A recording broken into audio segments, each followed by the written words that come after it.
Welcome to the Chico Creates podcast, where we interview local artists, musicians, and makers here in Chico, California. I'm your host, Kira Barsodi, and with me today is Dave Elke. Dave is a guitarist, producer, engineer, and tenured faculty in music and recording arts at Butte College, and a father of two fabulous daughters, and recently became a grandpa.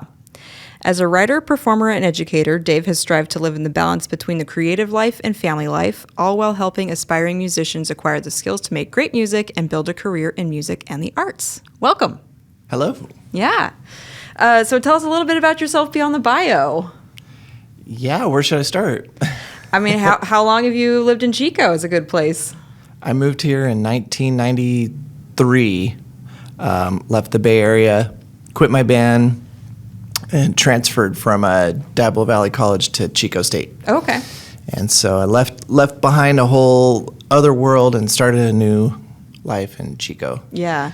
And I went to college here and graduated a couple times, and that's what brought me here. So been here since '93. Yeah, nice. Yeah. And I know you do perform locally in town and everything. I mean, I am curious to know what band life in the Bay Area was like too. It's a little bit outside of the Chico purview, but I'd love to hear about that. I could go on about that forever. It was amazing. Like, it was 88 to 93. I was performing. So when I was like 17 in high school, we started a band and started playing around. And so by the time I was like 18, we were playing clubs in San Francisco, nice, and Berkeley, and Oakland, and cool clubs, rock clubs, sketchy places, places and areas of the town that you definitely don't go to generally, but most of it was pretty cool. The Bay Area scene was thriving. It was like so much great music back then. And getting to go see concerts as well. There's amazing concerts all the time. I mean, I saw like everything from James Brown to I'd go see Jane's Addiction and Chili Peppers and like Pink Floyd and Zeppelin reunion. I mean, everything came through there. Yes. So it's just a wealth of inspiration. But yeah, we were playing all the way until I left. We were playing all kinds of clubs and venues and concerts and frat parties for UC Berkeley and crazy stuff. So nice. It was a great place to cut your teeth. And as a matter of fact, it was such a thriving music scene that like I was surprised when I got to Chico in '93 how amazing it was here. And I was like, okay, this place is going off. So it was a pretty good training ground and great place to kind of hone your skills. Yeah, for sure. And so what kept you here then, going, from, obviously Chico still has a scene, but different than the Bay Area? Oh, man. Well, it's been a lot of years, so it's a long story and journey, but I graduated Chico State in '95, and then kind of worked for a year and saved money, and then I left, and I went and kind of hung out in Hawaii for a while, and then I came back, and I was like, all right, I'm broke. What am I going to do? Yeah. And my old bass player at the time was like, hey, let's start the band back up. I was like, okay. And he goes, by the way, I have this other band I'm in. Do you want to join it? And do you want to try out? I said, sure, why not? So I show up. I didn't know what to expect, and it was a band called Ginseng. And Ginseng was a band that it was my most successful group out of Chico. We did a lot of stuff. And within 2 weeks of auditioning, we were in the studio making a record, and then immediately went on tour, and we just basically lived on the road for like a couple years. Yeah. So I kind of didn't have a home here for a while, and I sort of had a room and a house with some friends for a while where I could crash when I was here. So I was kind of in Chico, but kind of not really. Yeah. This was like home base, but... Yeah, it was like home base, because we all kind of had like some kind of a base here. In some way, shape, or form. And then when I decided to transition out of that into my own band, I came back to Chico and got a room with a bunch of musician friends, and back when you could get a house with all your musician buddies, right, and spend like $250 a month on a room. Yep. And gone are the days. That was it. We just started a new band and then went back out on tour, and I kept doing that until like 2000. Yeah. So nice. Super fun. So what was the band that you started? after Ginseng? So Ginseng was a wild ride. We, made a record, toured all over, got a lot of exposure, had music on TV shows. Oh, and, awesome. Had a manager and a producer, all this stuff. It was crazy. Yeah. It was contracts in LA and Beverly Hills and the whole 9 yards. It was a wild ride. Yeah, cool. But after a while, I got more interested in like jazz and improvisational music, and I wanted to start more of a psychedelic groove funk band. I don't know, I went from like rock and roll, trying to be a rock star, to like trying to play obscure funk, jazz, psychedelic music. Don't know what I was thinking, but so it was called Potluck. Okay. Was that band. And we made 3 or 4 records and played all over, and Santa Cruz to Oregon, and that whole kind of cycle or circle there. So that was a blast. We had a lot of fun concerts and festivals, and there was a whole huge scene for it back then. We'd play with like Carl Denson's Tiny Universe. We'd play with like Robert Walters, some of the Grey Boy guys. A band called Vinyl out of San Francisco. We'd go play down at like in Santa Cruz at the what's that big venue downtown? I can't think of the name of it right now. Oh, the one right off the boardwalk? Not off the boardwalk, but right downtown. Oh, yeah. Oh, I lived in Santa Cruz for 5 years, and I just cannot remember. Has but the I know, giant stage that's like 8 feet tall. Like, we saw, oh my God, I'm blanking on who we saw there, but we've been there. Anyway, so, things like that. So we would travel around and just do that, play up in Ashland and all over the place. And it was, that was a blast. That was really fun. Yeah, that's great. So you eventually left band life, it sounds like, and became a teacher.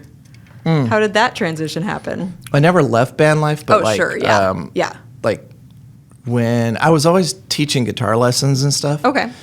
And when I found out I was going to have a kid, I said, well, I should probably go back to school and get my master's and like teach for real. Do something that doesn't involve touring, maybe. Something that doesn't involve touring. That was the goal. Do something local, play locally and regionally, and teach. So transitioned more into that kind of a life, because being gone all the time was not really, didn't sound like a good idea. Yeah, makes sense.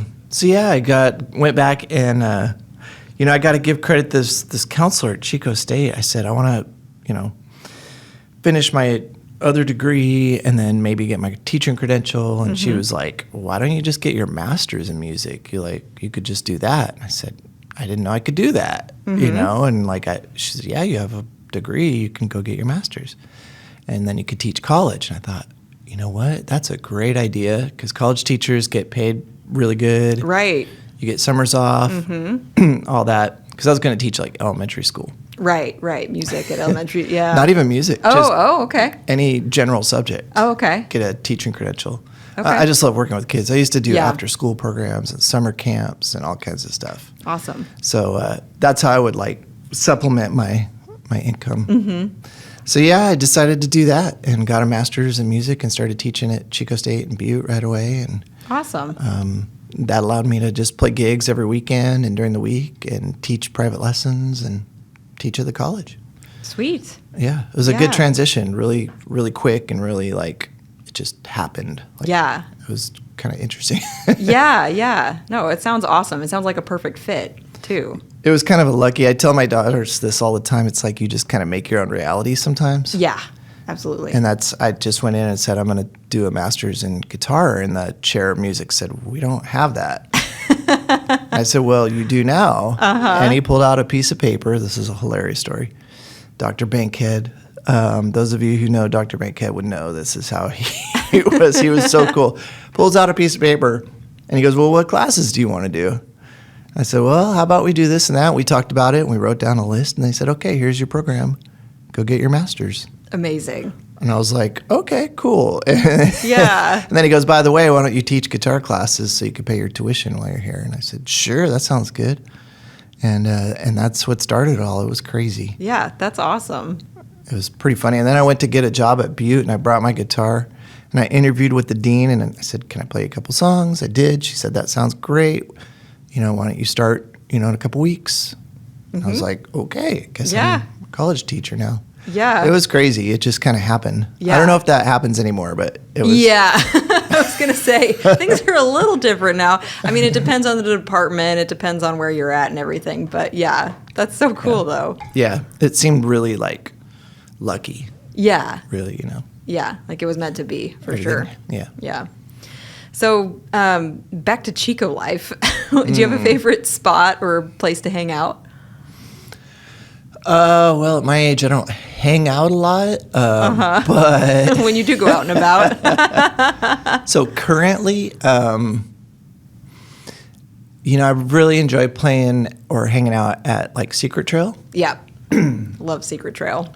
It's like a really good vibe, and everybody there and the owners are really nice. Where else? The Winchester Goose has become a fun spot. I like going there for shows and playing there. We just did a jazz show there. We got together, the whole old school jazz crew we used to play with, and Awesome. Had a big brunch concert, and it was packed house. It was super fun. That sounds yeah. great. Yeah. And good food too. And we just Yeah. played. I like going to Roselle, which is our buddy Scott Barwick's new place. Yeah, And that's we a just- great spot. So nice, Yeah. and I don't drink anymore, but the mocktails are really good. Yes, they are. And we just played there a couple weeks ago and got fed, and the food was great. So Yep. that was a really cool hang. Yep. Yeah, so those places. Yeah, nice. Yeah. Yeah. Yeah, it's been cool to see like things popping up in Merriam Park and it becoming not just a place to go get coffee. Totally.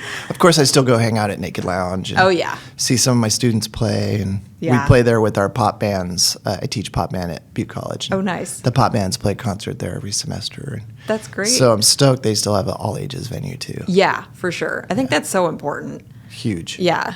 I mean, especially, when you think college, you think, at least around here, Chico's got a reputation, you think drinking, but like most college students are underage, Yep. and you want them to, and high schoolers, you want them to be able to like transition into the scene. Yep. And Yep. be able to even, play at a venue they can attend. So, Totally. Yeah. Totally. Yeah. So, do you have a favorite song that you've written or like to play? Favorite recently? Favorite things are always hard because I was thinking about that question and I thought, man, it's so hard. It's like what's your favorite album or your favorite guitar player or something? You're like, it depends Yeah. on the day. Yeah, tototally. Yeah. On one day it's this, Yep. another day it's that. So that's a hard one because I've done so much different music, different styles, from like rock stuff to jazz funk and like my last duo, Sunday Iris, we did 3 records together, Lisa, Langley, and I, and we wrote a lot of music, and I love a lot of those songs. They're Yeah. great. Out of all that stuff, because we have 3 albums that we did under Sunday Iris, and it's hard to pick a favorite because I really like all of them. Yeah. But there's one song that just popped up recently called I Am Safe. And that one was really, really one of my favorites because she just sang it to me one day. She goes, I got this song idea, and sang it to me. And I picked up the acoustic and just started playing along. And like by the end of like 5 or 10 minutes, we had that song. That's which amazing, yeah. is what you always wish would happen. Right. I wish it was always that easy, but Yeah. it just was so natural. Yeah. And that song always had this like weird, like, I would just play it with her and listen to her vocal, and like that would just guide me through the chord changes. Like I never had to think about how does the song go, Yeah, yeah. because it just naturally went where it was supposed to go. Yeah. It was the one song where I felt like, wow, this just like presented itself in a way that is exactly how it's supposed to be. Yeah. Bridge and all. Right, right. Yeah. There's another one we wrote called Wanderer, which is, I really enjoy playing that, and that's a beautiful song. Yeah. And then, gosh, I did a album with Potluck called Organic, and we made it all on analog tape over cool. at a real studio with all analog equipment, and had a DJ friend play on it and stuff. And that has a couple fun songs that get pretty funky and psychedelic and stuff. So a couple of my favorites are on there for sure. Cool. Some of the original stuff. Yeah. Yeah. Yeah. What's it like, as an artist who kind of exists in a studio as a solitary person, I'm always super curious about what it's like to collaborate with other musicians to create, original songs and things like that. Like, what's kind of your process as far as what you bring and versus what you collaborate with? Oh, that's a really good question. Well, I mean, it was kind of like a natural thing because I was always the person in the band that when we made records, I would stick around and like help with the mixing and like be interested in all the equipment and all that stuff. And I actually did take recording arts at junior college back in 91 or something like that, 92. That was fun. We had Foley 2-inch tape, that was way before digital stuff. And it was old school. It's awesome. So I always was, and then my drummer at the time, I was in this band called Sick in the Heads down there, and that was the band we toured and played all over with down in the Bay. And my drummer's dad had a recording studio. Oh, cool. And that's where we practiced. Yeah. He knew I was interested in it, and so he would let me use the equipment. I was the only one he would let use the equipment in the band. Which, still to this day, Tom's like, he would never let me use this. I'm like, well, I took a class, so I guess he felt better about it. Yeah. But he would take me down to the Pro Audio store, and like we would hang out with the sales guys, and they would show us all the gear, and I was like, wow, this is cool. So really, I owe Tom Sr. like a million thanks because he like really like supported my like curiosity with all that. Yeah. And so when it came time to eventually down the road produce other people, I thought, I do this all the time. Why don't I help someone else make a record? I think the first one I did was Kyle Williams. Oh, okay. That was my first real like producing a record that wasn't something that was my band or I was in the band. Right. I did play on the record, play guitar and some other stuff, but did all the string arrangements, did a lot of stuff like that. But and that was really an eye-opening experience because we would sit down and he would play me songs on his acoustic, and we would go through like what we wanted to add to it, and we would picture what does this song call for? Is it acoustic bass, electric bass? Is it drums? Is it no drums? Is there slide guitars or electric guitar? Is there a second acoustic? Are there strings? Yeah. Backup vocals. I brought in backup singers, and then I had such a good time. I just kept doing that, and so made just a whole bunch of records for different artists. And we would just basically the process is it's kind of different with every artist. Yeah. So like with Kyle, it was very like the two of us just imagining and sitting together and working through it. And then we bring people in and make it happen. Whereas with like when I did Lisa Valentine's records, she kind of already had a band, but sort of. So I would bring in like studio musicians. I had a whole like roster of studio musicians. So I got together with her and said, okay, play me your songs acoustic. And we said, okay, here's how we want to like approach these. And so I hired like on our first one, I hired Josh Hegg to play keyboards and Robert Delgado to play drums. And Jason Tate was in the band, so he played the bass. And we brought in Rocky and Greg to play horns. And we just like kind of built this whole studio environment. Yeah. And then we would go in and we would play live. We would rehearse it and then put it down live. So we get the vibe. Cool. And then we'd overdub little things, like Josh got to play with the Hammond organ, and we put down extra cool stuff or string arrangements and stuff. Yeah. So it was like a lot of just sitting with the artist. Trying to think of where sometimes they're a band, so sometimes I'll just produce a band, and they've kind of already got their arrangements, they've got their songs dialed. So it's more about what kind of sound do we want to get and how do we want to record it. What's the process? Is it going to be live? What's going to be overdubbed? Right. What's going to be, what are the steps that we're going to do to get this done? And that's fun too, because then I don't have to work on the music much. I just get the sound that try to find a sound for their music. Yeah. Tonally. Right. So it's all very different. Sometimes people want horn or string arrangements. sometimes I'm playing acoustic guitar, or electric guitar, or like Garrett Gray did a record with me that I love. It's called Five Winds. Mm-hmm. And that record came out beautiful. He writes great songs. He's a great singer. And it was just him and I just sitting with the songs, and we brought in all the studio cats, all our friends. Mm-hmm. And we just put it all together, as we went. Yeah. I don't know if we even really had a big plan. It was like, oh, that sounds cool. Let's add this piano. Let's get Nate to play slide guitar. And we just sort of went with it. So, yeah, all the records were slightly different, but the process is kind of similar. If it's an artist, one-on-one, sit down, work through the songs, fine-tune everything, make a plan for what we want to add to embellish the songs, hire the right players, and then just let the players do their thing. Yeah. Cool. And, one thing that you mentioned was the recording space at Butte College. You wanted to talk a little bit about that. Oh gosh, yeah, that's a whole nother thing. So I was teaching guitar and theory and all kinds of stuff at Butte from like 2000 until, and I can never remember when we started the studio. I think it was maybe 10 years or so we started the studio. One of these days, I'm going to go look at when the building was built. Yeah. The arts building.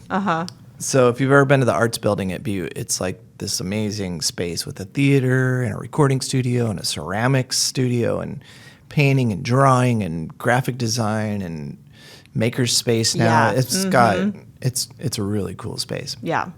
But when they were building it, excuse me, the chair at the time said, we're going to build a recording studio, and who wants to make a recording program?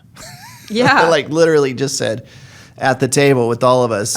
We were all part-timers, by the way. All of us, there was no full-time music instructors at the time. There was no degree in music. Oh, interesting. There was no recording program. It was just a handful of music classes. Yeah. That's all that Butte had. Yeah. We had like singing and guitar and piano and theory and,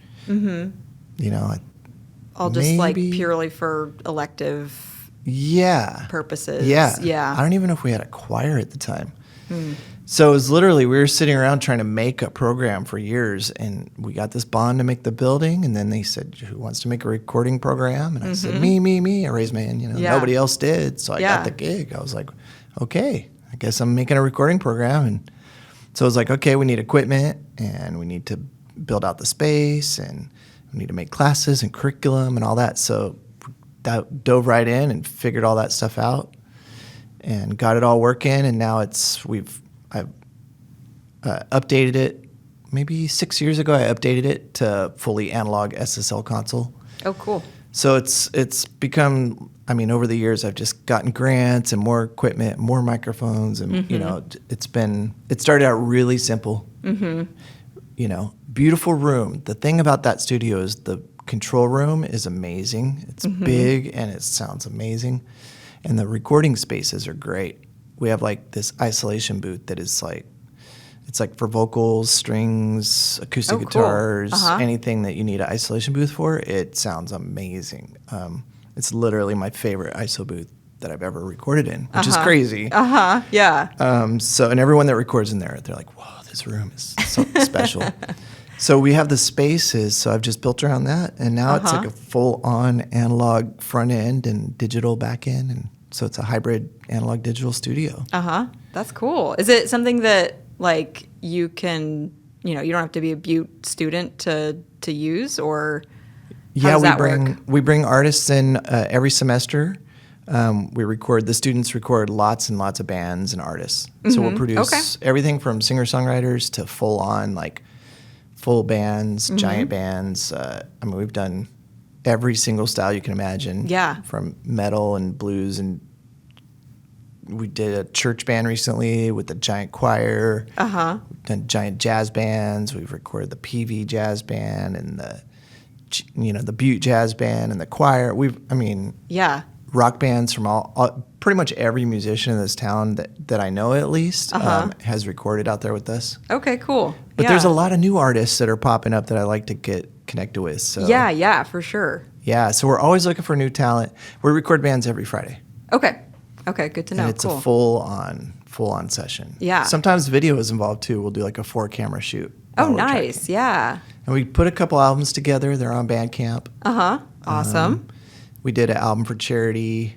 And then, so we've done, hundreds of songs with different bands. Yeah. It's been crazy. Yeah, that's awesome. That's very, very cool. Do you have any creative rituals or routines when you sit down to practice, or when you're like before a show or a performance or anything like that? I don't really have any particular. No, I know there's that's a thing for some artists to get in the right space. Practice for me is kind of weird now because I've already.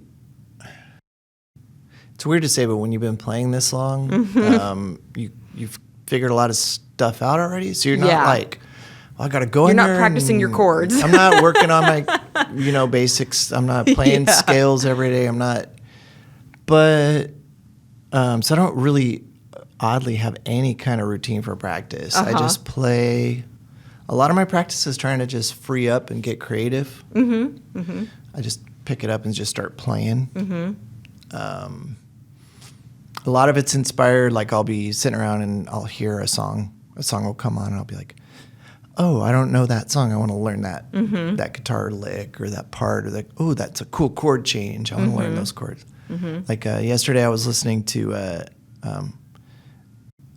don't even know how it came up, but Shine On You Crazy Diamond by Pink Floyd. And I realized, oh man, the chord progression on that song is so freaking cool.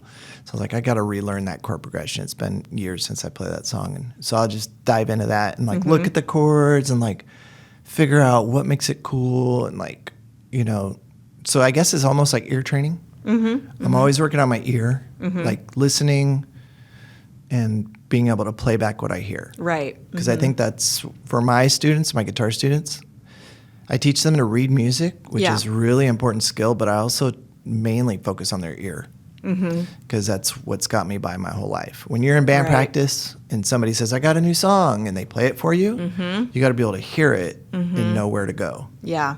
So I've always been like that. I want to know what I hear I can put on the guitar. But that translates into what your imagination gives you. You can get out onto your instrument. So I would imagine it's like painting. I don't know if painters just go and it turns into something, or if you see something in your mind and then you try to make that appear. Yeah, yeah. I think it's probably similar. Like being able to read music is like being able to do your drawing or painting from life, and then you're able to translate that to an image that you have in your mind, and to either make it look realistic or make it look in whatever way that you're trying to capture. You already have those basic skills that can then translate that image. So exactly. That sounds similar. Yeah, same thing with ear training. You learn to hear the intervals and the chords and the voicings and pick them out from recordings. Because that's how I learned when I was a kid, from recordings. Yeah, right. I think that's how all my heroes learned too. They would put on the record, the cassette or whatever, and just over and over, rewind.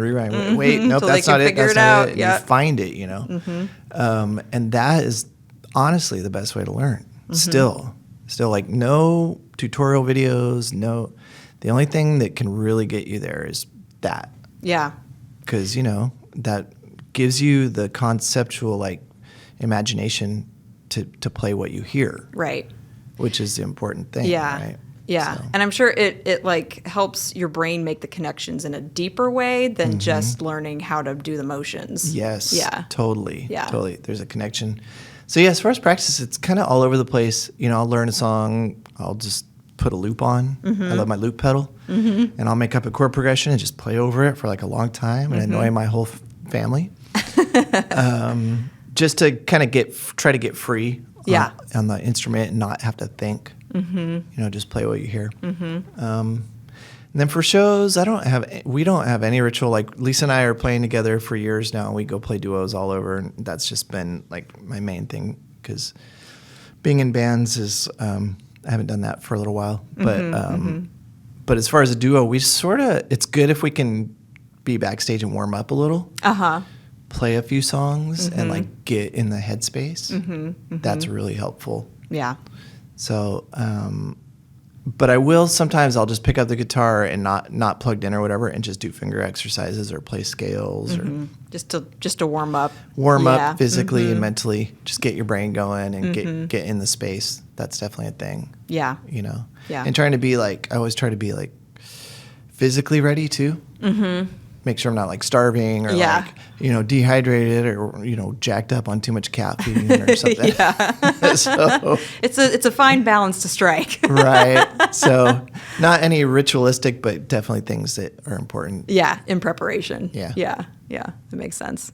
And yeah, I mean, I found you on Instagram. I love all the videos you post, of you, figuring out how to play those songs and sharing like, oh, this is a new song I learned and things like that. Like, I enjoyed your Instagram feed. I loved everything you shared there. Yeah. That's funny. Yeah, I was like not even on social media before the whole COVID thing happened. Yeah. I was like, I didn't have an Instagram and I was like, I knew I had heard about it and I knew kind of what it was like for photographers or something like that maybe and then like Facebook, of course, I'd been on for a long time because all my bands communicate that way. I was in like 5 bands for a while and they all wanted to use Facebook. They made me get on there. So I had to do it. So I had a Facebook, but I didn't really use it much other than communication. And so when we all were stuck at home, I was like, let's check out this Instagram thing. I've heard there's guitar players doing little videos on there. It's like kind of a thing now, right? And sure enough, there are some great guitar players on there. So I was like, well, I can make little guitar videos too. Why don't I try that? So it's just become like just a fun little thing to do. Yeah. It's like, honestly, I look at it like as a practice. That is a practice tool because then I get to record it, make the video and watch it back and see, okay, you know what? I think I'll adjust this and I want to work on that and fine tune this. Yeah. And by the time I get the right take, I mean, they're all first take. But yeah. But by the time I get the final take, because it'll take a few times, I'll have fine-tuned things that I maybe wouldn't have otherwise. And it helps me really zone in on like certain things that I want to play, feel, timing, articulation, tone, and touch. There's all these little details that when you watch yourself play back. Right. It's almost like our teachers would have us practice in a mirror for classical guitar. Oh, interesting. So you could see your hands and see how you're doing it. But it's even better. I tell all my guitar students still, when you're working on something, voice memo it, record yourself playing it, and then listen back. Yeah. And listen to yourself playing it because you can't tell why you're doing it. Right. And so when you listen back, you really hear what you should work on. So it's kind of that, and it's also just fun to share. Yeah, for sure. Well, yeah, there's a similar like trick, I guess, with painting. If you take a picture of whatever it is you're working on, whether it's painting, drawing, whatever, if you've been working on it for a long time, it kind of gives you that fresh eye to see it and to see it as a whole instead of like getting fixated on little details. And yeah, there have been many times where I take a picture of a piece and I'm like, oh yeah, no, it's done. I can leave it. Yeah. Like it looks, you're able to look at it with that fresh eye. So yeah, I get that for sure. Totally. It's good stuff. Yeah. It's a fun little community, honestly. It is. That too, I've been able to talk to and connect with some musicians all over the world, honestly. Like some of my favorite guitar players, we've like commented and done videos and like talked to each other and stuff. I'm like, babe, check this out. Yeah. So-and-so, commented on my thing, and I'm talking to them, and like, and she's like, who's that? I don't even know. I'm like, this is the guitar player from, this guy in Nashville. And so that part is, because social media can be crazy, and it can totally just, be all that. It's a double-edged sword. Yeah. But for me, I try to use it in like a way to connect with people. And I did actually, and made some songs with people because of it. They were like, oh, I like what you're doing there. Let's make a song. And we actually produced and released singles because of it. So it's a great networking tool. You just got to, You got to set some boundaries set around some boundaries. it. Yeah, totally. But yeah, it is a powerful tool for sure. What is the best part about being a musician in Chico? In Chico specifically? Yeah. Oh, that's a tricky question. Interesting. Because we do play in Chico, but we play mostly other places. Oh, honestly. interesting. How about a musician whose home base is in Chico? There you go. I like that. Yeah. Well, the community of musicians, everyone's very supportive of each other. Yeah. There's no competition or negativity. It's super positive and friendly, and we all see each other at the co-op and talk, and we've all been in bands together. At least at my age, people around my age, between 37 and 50 something, 60, we've all played together in various bands. So the community is you need somebody that could play. Oh, it's amazing. The venues are cool. They're chill. It's easy to work with them and stuff, generally speaking. As far as it's not like LA where, you got to go out and sell tickets and it's all this hype and just crazy drama. Yeah. Which I've been through that, and it's not like that. It's very cool. Everybody where you go play, people are nice. They treat you good, and and then it's a good home base. It's real central to. It's not like the Bay where I could play all over really easily, so many different cities and venues and stuff. It's not like that. So I do miss that because it was you could play super convenient. So convenient. Yeah. You could roll to the city or Oakland or Berkeley or Santa Cruz or Half Moon Bay or whatever. You could be, in no time. You could play all over. So it's not like that. Things are kind of farther away. Yeah. But we found little communities near us up in the mountains and Quincy and Gray Eagle and all the way down in Sac and Folsom and, areas like that. There's a really Grass Valley, Nevada City. We like to play Nevada over there a lot. City's a great little hub. Yeah, we play this place called Golden Era, and they're awesome. It's super fun. So it's a great hub. It's a good home base. Yeah. And the best part of it was super affordable to have a home base as a musician and go tour from. Yep. It's not quite the same anymore, but compared to the rest of California, it still kind of is, but it's still not that bad. Yeah. People that live in the Bay hear what I pay and they go, what? So I love it's mostly the people though, honestly. Same with working at Butte, it's the people that make it cool. Yeah. It's the community. Yeah. Awesome. Do you have any ongoing or upcoming projects you want to share about? The main thing I'm working on right now, or the main project I'm doing, is called Sound of Soul. And we came up with this term because we had a band called Sunday Iris, and it was all original folk Americana. Yeah. And we wanted to get back to playing more soul and Lisa really loves Otis Redding and Mavis Staples and all the old, Gladys Knight is her number one. Yeah.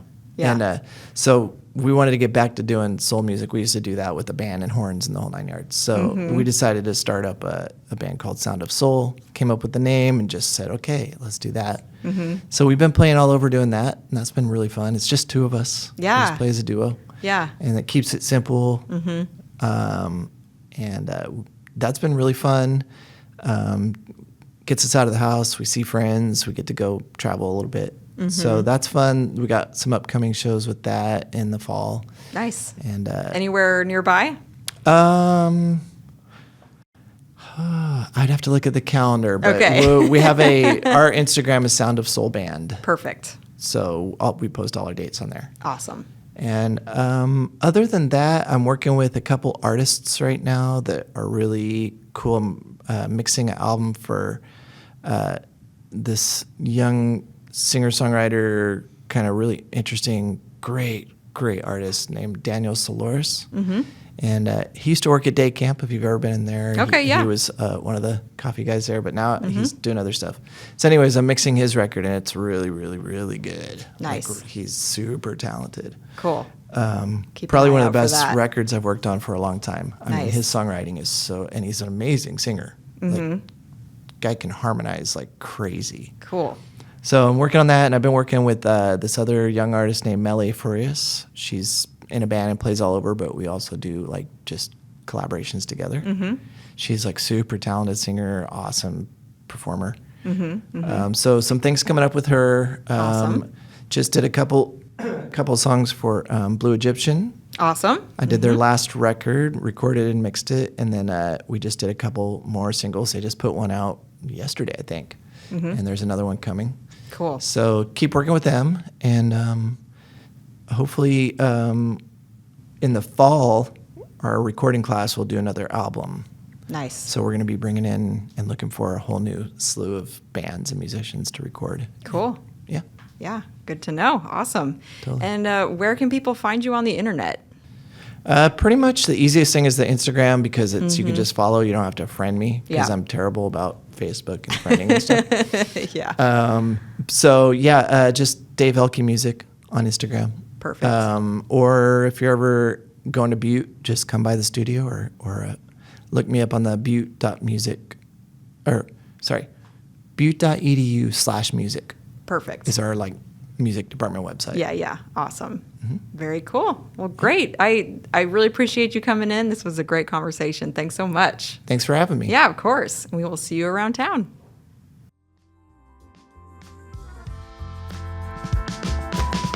You only call me when you're lonely, darling, when you're wanting something to change. I wanted to give a huge shout out and thank you to Dara at Durham House Creative Company for jumping in to help with the Chico Creates podcast, social media, and marketing presence. Many of you may know Dara from her past work with the Artistry, Avenue 9 Gallery, Chiva, and/or the Chico Art Center. I look forward to our collaboration. If you're looking for someone to help with your social media, marketing, or branding, give her a call at 530-570-3045. If you love what we're doing with the show, please consider becoming a supporter for as little as $5 a month. And if nothing else, subscribing and leaving us a review on your favorite podcast player is always very much appreciated and will help other people find us and the stories we share. You can find Chico Creates on Instagram at chico.creates. Thank you for listening and being part of our community.